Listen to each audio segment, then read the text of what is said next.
इस वक्त हम ख्वाजा नदीम सईद वहीं जो कि वाइस चेयरमैन यूनियन काउंसिल 169 के, आज हम उनके ऑफिस में हैं। आइए उनसे कुर्बानी के हवाले से बात करते हैं। कहा कि आमद इस मौके पे आप क्या कहेंगे? जी बिस्मिल्लाहिर्रहमानिर्रहीम। ईद उल जुहा की जो आमद है, इस मौके पर मैं ये आपके चैनल के ज़रिए वसातत से एक पैगाम मैसेज देना चाहता हूँ कि ये ईद उल जुहा सुन्नत इब्राहीमी जो है हमारे ऊपर जो फ़र्ज़ की गई है, जो लोग कुर्बानी दे सकते हैं, जिनको अल्लाह ताला ने बहुत कुछ दिया हुआ है, तो उसमें आपको पता है कि 3 हिस्से होते हैं। एक हिस्सा होता है कुर्बानी करने वाले का अपना, एक हिस्सा होता है फैमिली का, और एक हिस्सा होता है मुस्तहिक़ीन का, कि जो मुस्तहिक़ होते हैं। तो हमें चाहिए कि हमारे तमाम घरों में हम सब कुर्बानी करते हैं, सुन्नत इब्राहीमी अदा करते हैं, तो हमें चाहिए कि हम 2 हिस्से, अपना हिस्सा भी, अपना ज़ाती हिस्सा भी उन मुस्तहिक़ीन को दे दें। वो इसलिए कि हमें अल्लाह ताला ने इतनी अनायत हमारे ऊपर की हुई है कि हम सारा साल जब चाहता है और गोश्त मंगा के खा सकते हैं। लेकिन ये उन लोगों के लिए है कि जो बेचारे बकरे का गोश्त, जो जिनको सिर्फ ईद का ईद ही वो उनको नसीब होता है।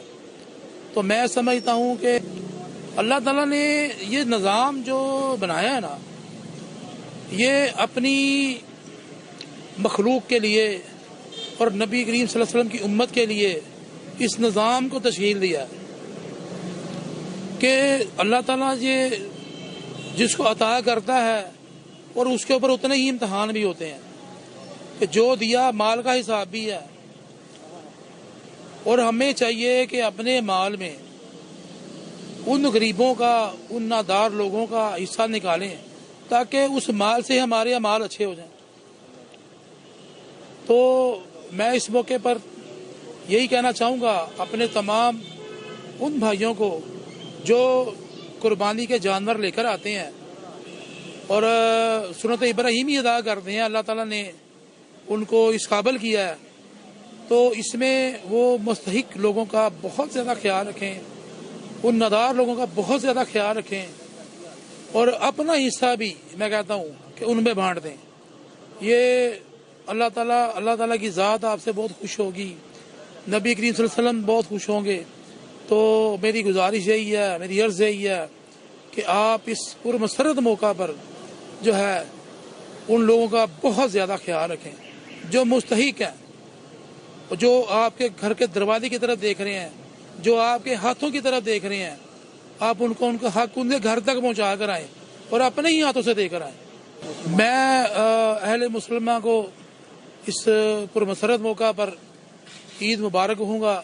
नाज़रीन, ये थे ख्वाजा नदीम सईद वहीं साहब, जिनका कहना था कि ईद उल अज़हा के मौके पर आप उन लोगों को अपने साथ शामिल रखें जो सारा साल इस इंतज़ार में होते हैं कि हम भी कभी गोश्त खाएंगे, और उनको अपनी खुशियों में मिलाकर खूब ईद मनाएं। कैमरामैन मोहम्मद यूसुफ के हमरा हाजी सईद, निज़ाम टीवी, लाहौर।